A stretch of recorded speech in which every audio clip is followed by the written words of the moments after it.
Everyone, నోటికి పుల్ల పుల్లగా, కారంగా, భలే భలే టేస్టీగా ఉండే చింతకాయ నిలువ పచ్చడి ప్రిపరేషన్ చూసేద్దాం. దానికోసమని హాఫ్ కేజీ చింతకాయలు, హాఫ్ కేజీ పచ్చిమిర్చి తీసుకుంటున్నాను. ఈ రెండు కలిపి కేజీ అయ్యాయి కాబట్టి కల్లుప్పు పావు కేజీ, 50 గ్రామ్స్ మెంతులు.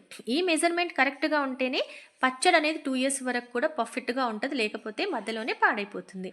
చింతకాయలు రోల్లో ఈ విధంగా వేసుకోవాలి. కొన్ని కొన్ని వేసుకుంటూ అందులో కల్లుప్పు యాడ్ చేసుకొని కొంచెం పసుపు కూడా వేసుకొని ఈ విధంగా మరీ మెత్తగా కాకుండా కచ్చా పచ్చగా దంచుకోవాలి.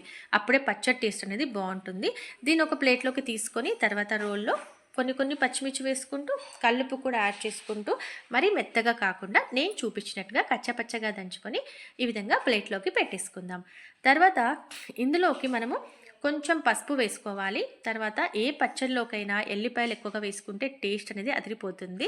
ఇందులో కూడా ఎల్లిపాయలు కొంచెం ఎక్కువగా వేసుకొని ఒకసారి కలుపుకొని మనం 50 గ్రామ్స్ మెంతులు తీసుకున్నాం కదా, మెంతులని డ్రై రోస్ట్ ఏం చేయాల్సిన అవసరం లేదు. జస్ట్ మిక్సీలో పట్టేసి ఈ విధంగా పౌడర్ లాగా చేసుకుంటే సరిపోతుంది. ఈ విధంగా మెంతుల పౌడర్ కూడా వేసేసుకొని ఒకసారి కలుపుకుందాం.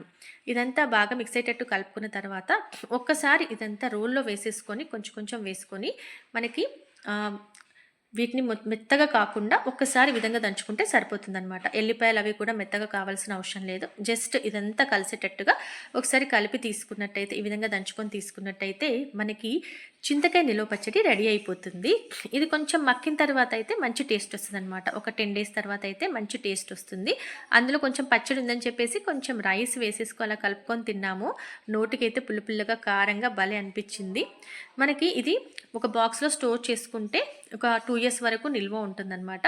వేడివేడిగా రైస్లోకి ఇలా అయినా తినేసేయచ్చు. లేకపోతే మిక్సీలోకి ఈ పచ్చడి మనకి ఎప్పుడు కావాలంటే అప్పుడు కొంచెం పచ్చడిని తీసుకొని మిక్సీలో వేసేసి ఒక టమాటో కూడా యాడ్ చేసుకొని మెత్తగా చేసుకొని కొంచెం పోపు వేసుకుంటే అదిరిపోయే టేస్ట్ ఉంటుంది అనమాట.